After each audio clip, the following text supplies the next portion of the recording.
We ask that these laws be implemented on paper and that a bill be drafted in order for us to see the protections that you give Asians, LGBT, Ukrainians, Afghanistan, Palestinian human rights. We're going to make you just cut a check. $1.7 million that we're spending in LA County, and I'm sure Oakland, Sacramento, and a lot of black neighborhoods. Equity is very important. We don't want you to keep thinking of talking and discussing about it. Be about it. And so the reversal of that Dred Scott decision in equity is what we see. And on behalf of Bishop Henry C. Williams, he deserves his reparations just like many of descendants of slaves. So can we see it and cut the check? Motion carried. Motion now. Thank you so much. Next speaker, please. Motion now. Good morning. I'm Dr. Brandy Summer, and I'm an associate professor of geography at UC Berkeley. But I'm here today as a daughter of Oakland, an East Oakland resident and native. To the task force, as you move forward in your assessment and development of reparations proposals, and as your experts continue to gather data, I ask that you consider this city, Oakland, and the greater East Bay, not only as a case, but a model for how place-based injury and the afterlife of slavery has shaped the administration of racist, unequal harm to Black people in this state. My family migrated from Louisiana in the 40s and 50s with the promise of a better life, wages, and conditions, away from the institutionalized violence of Jim Crow. Just a few years prior, Black folks came here to work in the shipyards and related industries to help support the war overseas. More than 50,000 Black migrants arrived between 1942 and 1945, most settling in Oakland.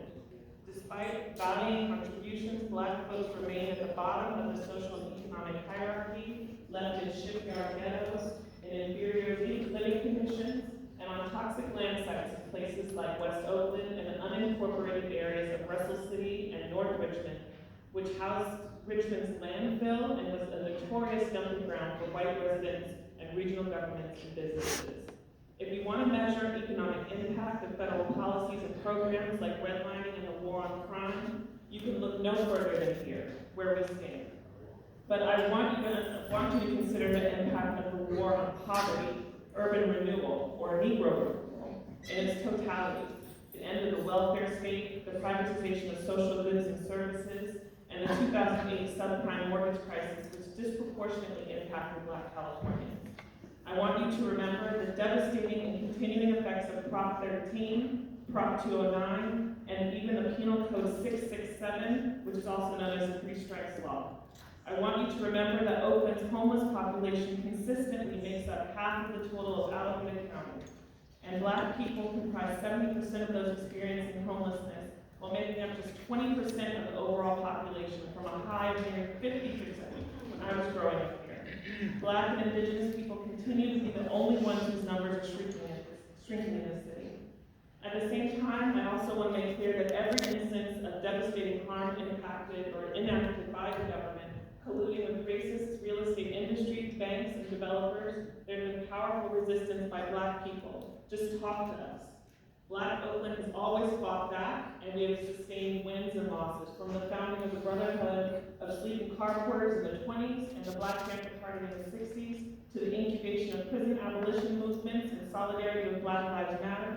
Oakland residents, property owners, and renters regularly expose connections between environmental and employment concerns, as well as alliances with connections around the globe. We haven't yet gotten what we deserve, but I implore you to consider our place as a model for how state-sanctioned, egregious injustices have taken and continue to take our place. Thank you. Thank you so much for your comments.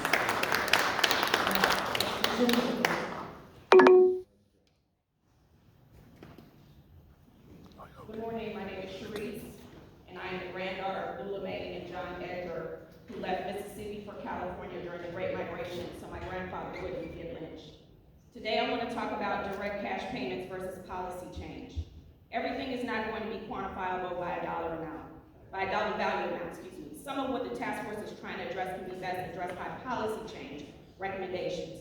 Task Force, please begin to distinguish which recommendations are policy change appropriate versus which ones are direct cash payment appropriate. I still want my check, but everything that has been discussed in the last one and a half years does not require direct cash payment.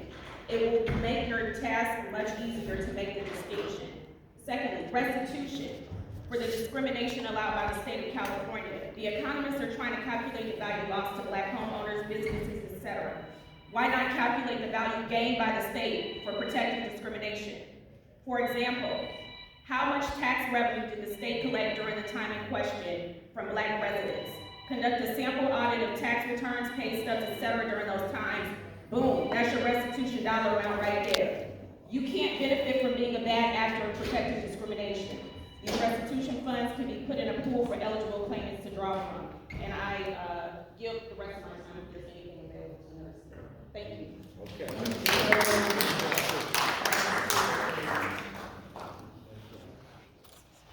So yesterday I was able to complete my comments, so I'll start here. So there are